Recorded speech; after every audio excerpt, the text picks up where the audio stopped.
mag-start ng meeting. Kanina pa po kasi nasa labas. Grace, anong balita doon sa business proposal na pinapagawa ko sa'yo? I'll present that to the board on Friday. About halfway pa lang po, ma'am. Pero magdo-double time po ako to finish it. Tagal mo? Ma'am, pwede ko na po sila papasukin. Yung mga agents po, kanina pa po naghihintay. Okay. I'm done here. Pakiligpet.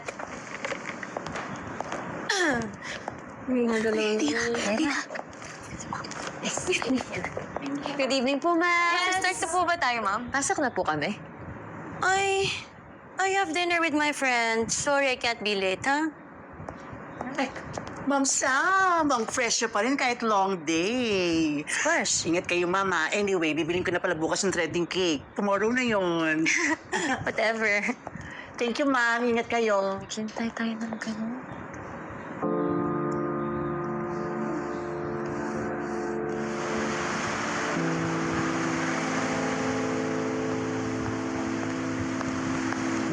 Ma'am, wala akong barya.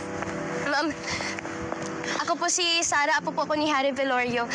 Di po kasi alam ni Lolo na andito ako ngayon. Maawa na po kayo, ma'am. Huwag niyo po siya tanggalan ng trabaho. Ang kulit mo rin, ano? Ang lolo mo? Hindi. Magka-college na po kasi ako. Yung trabaho niya na lang po yung pagtusto sa pag-aaral ko. Sige na po, ma'am. Sige na po. Para po makapagtapos ako. Hindi ko problema yung tuition mo, ha? It's not my problem, Liha. Excuse me. Ma'am, kahit ako na lang po magtrabaho, ma'am. Kaya ko naman po yan.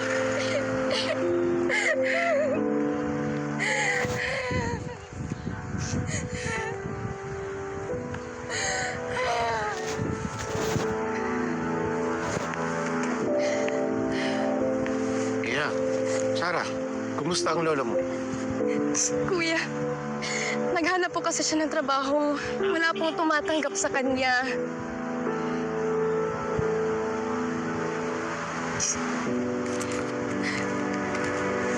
Tanggapin mo ito. Tanggapin mo ito. Para sa mga pangangailangan niya.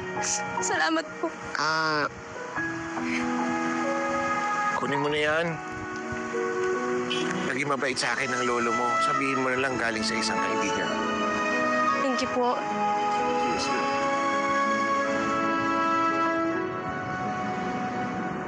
Sales agent kayo lahat and you are all expected to sell. Diba? Opo, ma'am. Opo. Yes. Opo, ganito lang ang iisipin nyo. ROI. Relationship, opportunity, and investment. Ganun lang kasimple. And with that, tataasan ko yung quota ninyo by 20% and those who fail to deliver, sorry, but you will be fired. Any questions? Wala po, ma'am. Wala po. I understand your position, ma'am. Pero with the current inflation, tapos yung tension sa Middle East, and the oversupply of condo units, buyers are more cautious, ma'am, and price sensitive.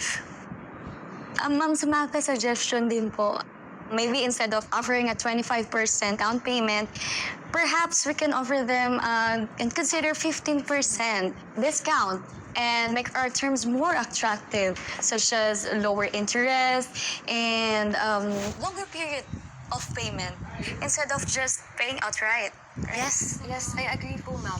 Because this way we reduce the financial burden of the buyer And we can make the property accessible and competitive in the market.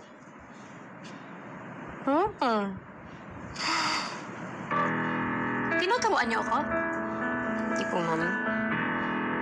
I'm the boss.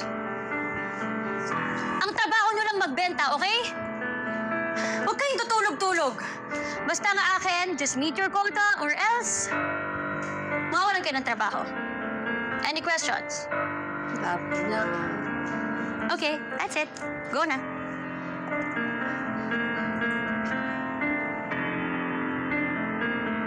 Magbenta na kayo ng condo units. I said go out! Now! My God! Parang walang mga kotang ininit. Coffee po, coffee. Coffee po. Sir, coffee po. Coffee. Ma'am. Coffee po.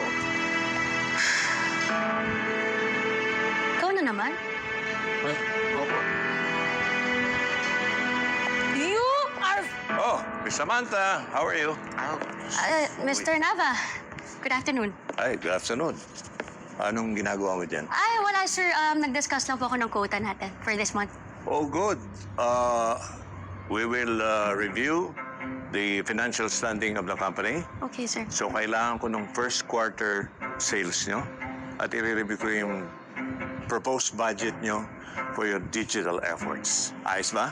Okay, sir. Okay, but we'll discuss this tomorrow. Okay, sir. I'm on it. Meeting first thing in the morning. Okay? Got you, sir. Thank you, Mr. Nava. Bye-bye. You look fine. Thank you, sir. Ingat po. Oh, thank you. Grace, baka na yung ano. Yung Bilis! Basta na yung ano, yung hiningi ko sa'yo nung nakaraan. Di ba hinihingi ko na yon? Saan?